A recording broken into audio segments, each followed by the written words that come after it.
Vamos começar então o item possessos. Nós estamos na questão 473. Um espírito pode momentaneamente revestir-se com o envoltório de uma pessoa viva, ou seja, introduzir-se num corpo animado e agir no lugar do espírito que nele se encontra encarnado? Vamos lembrar que nós estamos aqui no século XIX, né? Esse livro foi publicado em 1857, então essas perguntas são anteriores a 1857. Então nós temos que entender a mentalidade, as ideias da época, né? A resposta dos espíritos. O espírito não entra num corpo como entras numa casa. Ele se identifica com um espírito encarnado que tem os mesmos defeitos e as mesmas qualidades para agir conjuntamente. Mas é sempre o espírito encarnado que age como quer sobre a matéria da qual se acha revestido.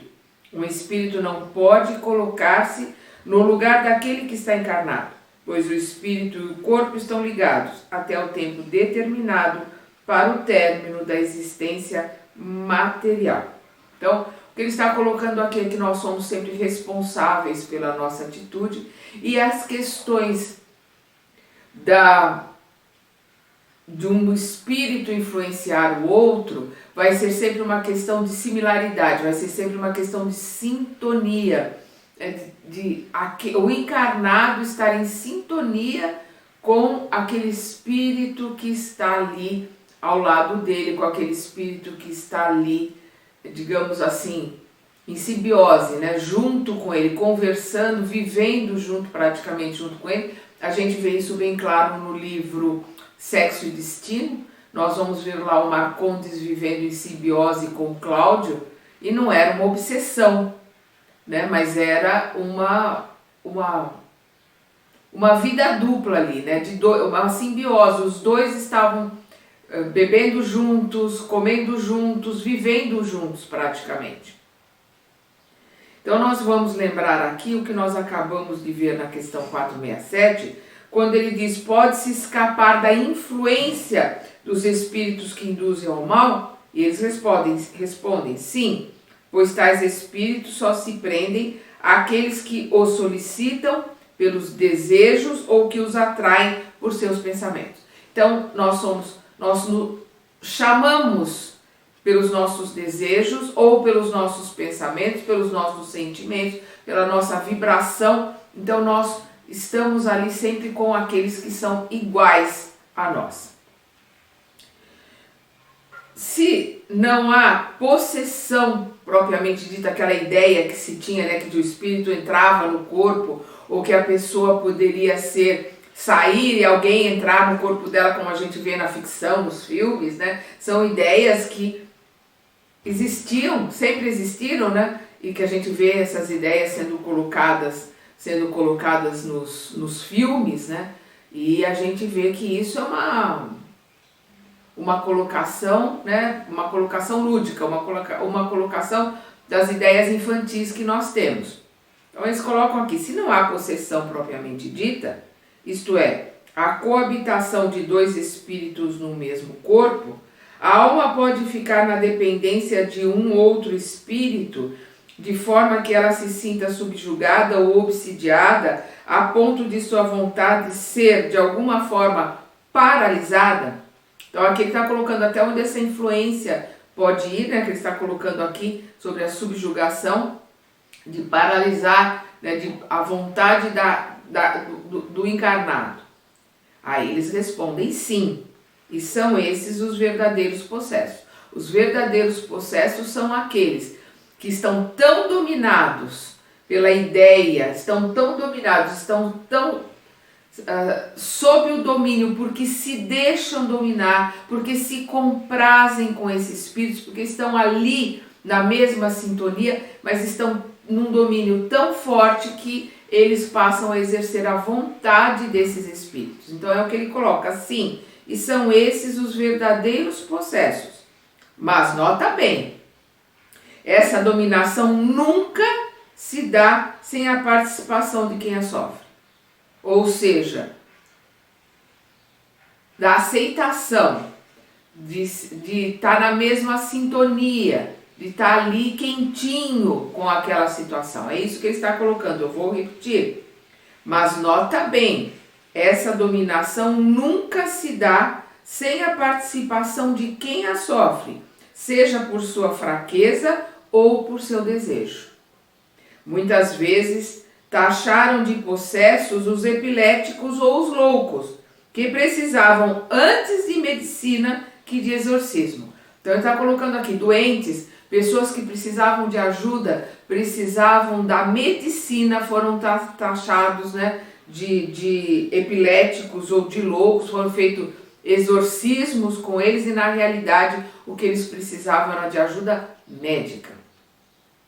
Aí nós vemos aqui uma colocação do Kardec. A palavra possesso, em sua significação usual, supõe a existência de demônios, isto é, de uma categoria de seres de natureza má e a combinação de um desses seres com a alma no corpo de um indivíduo. Uma vez que não há demônios nesse sentido e que dois espíritos não podem habitar simultaneamente o mesmo corpo, não há possessos, segundo a ideia atribuída a essa palavra. Deve-se entender a palavra possesso apenas como dependência absoluta da alma em relação a espíritos imperfeitos que a subjugam. Perdão. O que o Kardec está colocando aqui? Essa ideia que existia antigamente, né? De que um corpo poderia abrigar um espírito que não seja aquele espírito que formou o corpo, não tem o menor sentido. E nós vamos lembrar que na formação, o perispírito, quando molda o corpo físico, ele molda célula a célula ligado a ele. Então o perispírito vai estar ligado ao corpo físico, célula a célula. Então não tem como não ser este perispírito que está ali comandando aquele corpo. O que existe é a sintonia. A sintonia com um espírito, a sintonia a tal ponto que aquele espírito querendo sobrepujar, aquele espírito querendo subjugar, aquele espírito por ódio, por raiva, por sentimento de vingança, seja qual for o sentimento dele, ele comanda, ele vai ali subjugando e aquele encarnado vai fazendo aquilo que ele quer, porque ele se compraz, ele está gostando de fazer aquilo que o outro está colocando ali. Lembrando nesse livro entre Sexo e Destino, né, psicografado pelo Chico, pelo espírito André Luiz, nós vamos ver lá o Marcondes e o Cláudio conversando, e o Cláudio tem a sensação de estar conversando consigo mesmo. Ele acha que ele está ali, no pensamento dele, conversando com ele está conversando com o Marcondes. Então, a hora que o Marcondes está ali com vontade de beber, ele fica ali induzindo o Cláudio para o Cláudio beber. Aí chega mais um espírito, amigo ali do Marcondes. Assim, então, onde bebe um, bebe dois. Aí ele já pega um outro copo que já... Ele não estava nem pensando nisso, o Marcondes faz ele beber, aí chega o outro, aí vem o segundo copo, mas ele gosta de beber. Então existe a sintonia. Pode alguém por si mesmo afastar os maus espíritos e libertar-se do seu domínio? Sempre é possível libertar-se de um jugo quando se tem uma vontade firme. É uma questão de vontade. Então nós vamos dar uma olhada na questão 909, que é uma questão que eu gosto muito, porque ela praticamente dá um tapa na gente, né? Quando os espíritos perguntam aqui, quando Kardec pergunta aos espíritos, o homem sempre poderia vencer as más tendências através de seus esforços? E os espíritos respondem sim, e às vezes com pouquíssimos esforços. E às vezes com pouquíssimos esforços. O que lhe falta é a vontade. E há tão poucos entre vós que se esforçam. O que falta para nós, para que a gente possa realmente vencer as más tendências, que a gente possa não ser, né, assediado, não ser dominado por esses irmãozinhos instigantes, é a vontade de se modificar, é a vontade de se melhorar. É isso que eles estão colocando aqui. Não pode acontecer que a fascinação exercida pelo mau espírito seja tal que a pessoa subjugada não perceba isso? Então, uma terceira pessoa pode frear a sujeição e, nesse caso, que condição ela deve preencher? Aqui eles respondem: sendo um homem de bem, sua vontade pode ajudar, se recorrer à cooperação dos bons espíritos, pois quanto mais se é um homem de bem, maior é o poder que se dispõe para afastar os espíritos imperfeitos e atrair os bons. No entanto, essa terceira pessoa seria impotente se aquele que está subjugado não quer isso, pois há quem se deleite com uma situação de dependência que satisfaz seus gostos e desejos. Em todo caso, aquele cujo coração não é puro não pode ter nenhuma influência. Os bons espíritos o abandonam e os maus não o temem. Então, o que eles estão colocando aqui? O que é essa terceira pessoa? É alguém que está querendo ajudar, é um homem de bem, homem no sentido de humanidade, né? Um homem e uma mulher de bem, uma pessoa boa, uma pessoa que quer, não é um santo, é uma pessoa que está querendo se modificar, uma pessoa que realiza a sua reforma íntima, uma pessoa que está ali, né, lutando com ela mesma para se melhorar. Ela pode, pedindo ajuda para a espiritualidade maior, tentar ajudar, mas vai depender sempre daquele que está ali, da vontade daquele que está ali sendo subjugado, sendo fascinado, né, sendo dominado. E aqui no caso também de uma terceira pessoa, nós podemos colocar como uma reunião mediúnica, como tratamento mediúnico, como tratamento na casa espírita, é como se fosse a terceira pessoa, mas também aquele espírito precisa querer, precisa ter vontade. Então, às vezes a família leva, tem aquela intercessão de todos pedindo para ajudar aquela pessoa, aí a casa espírita coloca para ele receber passe, para ele assistir palestra, e aí ele vai indo, vai recebendo passe, vai assistindo palestra. A hora que ele tem a vontade, que ele quer realmente se ajudar, que ele quer se modificar, aí sim o nome dele pode ser levado para a sessão mediúnica, para que a espiritualidade possa ajudá-lo, tentar ajudá-lo, fazer alguma coisa para ir doutrinando e ajudando esse irmãozinho que está ali, né, subjugando. Mas primeiro precisa ter a vontade, porque se não tiver a vontade, o plano espiritual pode até tirar aquele irmãozinho dali, conversar com ele, conseguir que ele se encaminhe, que ele saia, que ele perdoe, que ele saia daquela situação que ele está ali. Mas aquele irmão, pela situação dele, pelos pensamentos, pela frequência vibracional, né, pela sintonia, ele vai chamar outro igualzinho para o lugar. Ele vai pôr outro no lugar. Então, para que essa situação se modifique para o encarnado, é o encarnado que tem que ter a vontade de mudar. Se esforçar para isso. Aí, aquele irmão é doutrinado, ele está se modificando, já não vem outro para o lugar, e aí a gente consegue ver um processo de modificação e de melhora. As fórmulas de exorcismo têm alguma eficácia sobre os maus espíritos? Não. Eles respondem aqui, não. Eles riem e se obstinam quando vem alguém levando coisas assim a sério. Nós temos uma passagem no Ato dos Apóstolos, que, se eu não me engano, no capítulo 19 do Ato dos Apóstolos, que nós vamos ver ali dois exorcistas, né, que são filhos de fariseus e doutores da lei, que eles veem que o Paulo realiza milagres, que o Paulo cura as pessoas, que o Paulo o Paulo, né, consegue tirar esses espíritos das pessoas que estão sendo dominadas por eles, né, Paulo de Tarso, que às vezes os discípulos levavam só as roupas de Paulo, né, naqueles que estavam precisando de ajuda, e eles melhoravam. Aí esses dois vão na casa de uma pessoa que tá, como eles diziam, né, endemoniada, né, que estava ali com demônio no corpo, como eles falavam, como era colocado antigamente, né, na época de Jesus era assim que era colocado também. Isso perdurou por muito tempo.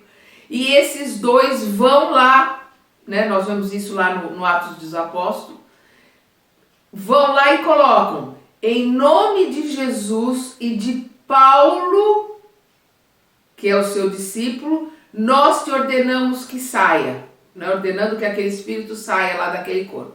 O espírito, através do encarnado, vira-se para eles e coloca, Jesus, nós sabemos quem é. Paulo, também conhecemos suas obras. E vós, quem sois? Então eles perguntam para aqueles dois, quem são vocês? Que autoridade vocês têm? Que moral vocês têm para pedir alguma coisa? Aí eles, aquele encarnado, né, através da colocação desses espíritos que estavam com ele, se joga para cima dos dois, dá uma surra neles, eles fogem nus. Eles não tinham moral para poder irem realizar alguma coisa. Por isso que eles colocam aqui, sendo um homem de bem, sua vontade pode ajudar, se recorrer à cooperação dos bons espíritos, pois quanto mais se é um homem de bem, maior é o poder que se dispõe para afastar os espíritos imperfeitos e atrair os bons. Então, se é uma pessoa que tem moral para isso, ela vai pedir ajuda à espiritualidade, seja na casa espírita, na sessão mediúnica, seja numa oração em casa, ela vai pedir ajuda do plano superior, os bons espíritos vão atender, porque aquela pessoa tem merecimento e vão poder, de alguma forma, ajudar aquele irmão, se este irmão quiser se modificar, se este irmão que está ali tem vontade de melhorar. Porque é o que nós vimos na questão 909. O que nos falta é vontade. Se nós tivéssemos vontade, nós estaríamos já em outros patamares. A gente não estaria mais na Terra. Há pessoas animadas de boas intenções que nem por isso são menos obsidiadas. Qual é o melhor meio de livrar-se dos espíritos obsessores? Eles respondem, esgotar sua paciência, não levar em conta suas sugestões e mostrar-lhes que estão perdendo seu tempo. Então, quando veem que nada conseguem, eles se afastam. Esgotar a paciência dos irmãozinhos instigantes que estão ali. E é isso que nós temos que fazer, porque todos nós vivemos em condomínio. Todos nós temos os irmãozinhos instigantes ali, querendo meter medo, querendo assustar, querendo, né, de alguma forma fazer com que a gente saia do caminho que nós estamos nos colocando de reforma íntima, de modificação. Então, quanto mais nós estivermos no vigiar e orar, quanto mais nós estivermos vigiando os nossos pensamentos e os nossos sentimentos, quanto mais nós estivermos sob o domínio das nossas emoções, do domínio da nossa mente, mais dificuldade nós criamos para eles. E eles vão ter, ou aqueles que são mais simplórios vão desistindo, aqueles que são mais inteligentes vão buscando outros caminhos, nós vamos fazendo com que eles tenham que se melhorar, eles tenham que se aperfeiçoar, porque a gente vai criando cada vez mais dificuldades para eles e vão se afastando. Essa é a questão. Somos nós que temos que defender o nosso território com as nossas orações, com as nossas atitudes, com as nossas palavras, com os nossos sentimentos. A prece é um meio eficaz de curar a obsessão? A prece é um poderoso socorro para tudo. É isso que nós precisamos entender. A prece é um poderoso socorro para tudo. A prece nos leva direto, é um contato, é um WhatsApp que nós temos direto, um contato direto que nós temos com a espiritualidade superior, com os trabalhadores do Mestre. Que nós temos de entrar em contato com o nosso Pai. É através da prece. Ela pode tudo. O Paulo colocava isso, né? Tudo posso naquele que me fortalece. E nós podemos tudo se nós estamos sendo fortalecidos por Deus, nosso Pai. Se nós estamos em contato com Ele. E o único jeito de nós termos contato com Deus é através da prece. Repetindo. A prece é um poderoso socorro para tudo. Mas entendei bem que não basta murmurar algumas palavras para obter o que deseja. Deus ajuda os que agem e não os que se limitam a pedir. É preciso, portanto, que o obsidiado faça a sua parte para destruir em si mesmo a causa que atrai os maus espíritos. Então não adianta ficar repetindo que nem um papagaio. No caso da reza, a palavra rezar quer dizer algo decorado. A prece é pedido, é quando nós falamos com as nossas próprias palavras. Então não adianta ficar ali, que nem papagaio, rezando, a cabeça está lá, o que eu vou fazer, não, se fulano falar isso eu vou falar aquilo. A cabeça está em 1000 lugares e a boca está ali, falando uma reza. Isso não adianta em nada. É a prece do coração, é colocar o sentimento. É como Jesus falou, se quiseres falar com o Pai, se fecha no teu quarto, fecha a porta do teu quarto e em silêncio conversa com o teu Pai, com o nosso Pai. Então, o que é se fechar no nosso quarto? É entrarmos para dentro de nós. O que é fechar a porta do nosso quarto? É nos fecharmos para o mundo, nos fecharmos para a materialidade, não permitir que o mundo, que a materialidade adentre ali aquele recinto que é nosso, que é o nosso interior. E aí no nosso interior nós entrarmos em contato pela fé, pelo amor, pela gratidão, através da prece sentida, nós vamos entrar em contato com Deus nosso Pai. Foi assim que Jesus nos ensinou. Então é o que Deus ajuda os que agem. Não adianta ficar, como Jesus colocou, nem todos aqueles que dizem Senhor, Senhor entrarão no reino dos céus. Não adianta se jogar de joelho ali e ficar repetindo palavra. É o sentimento. E não adianta ficar orando e não fazer nada, não mudar nada, não transformar nada, continuar fazendo as coisas do mesmo jeito, falando do mesmo jeito e pensando do mesmo jeito. Não vai sair do lugar. A questão é, Deus ajuda os que agem e não os que se limitam a pedir. É preciso, portanto, que o obsidiado faça a sua parte para destruir em si mesmo a causa que atrai os maus espíritos.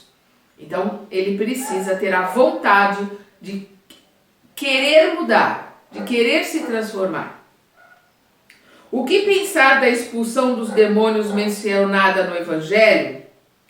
Isso depende da interpretação que os Espíritos colocam. Nós vamos lembrar aqui que essa expulsão dos demônios, que nós vemos várias passagens do Cristo, que ele expulsa endemoniados. Isso depende da interpretação. Se chamais de demônio um espírito mau que subjuga um indivíduo, quando sua influência for destruída, ele realmente terá sido expulso.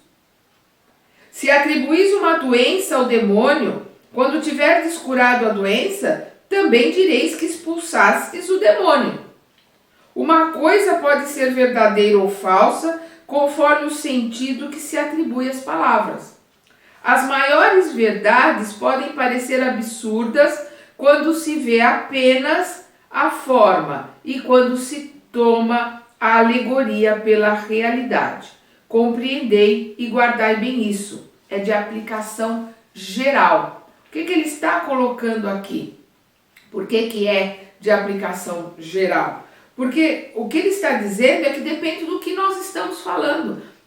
O que nós estamos colocando aqui quando ele diz, se chamais de demônio um espírito mau, um espírito que está ali subjugando alguém, a hora que você consegue fazer com que essa pessoa queira se melhorar, doutrina-se aquele irmão, conversa-se com ele e ele se afasta, aquele irmão que quer melhorar vai continuar melhorando cada vez mais. Se você está chamando de demônio uma doença que a pessoa tem, a hora que você consegue curá-la dessa doença, vai dizer que esse demônio foi afastado. Então, depende da sua interpretação, mas em todos os casos, por isso que eles colocam que é uma regra geral. Em todos os casos, o que faz a diferença, o que realmente importa é a vontade interior, é o que nós temos por dentro.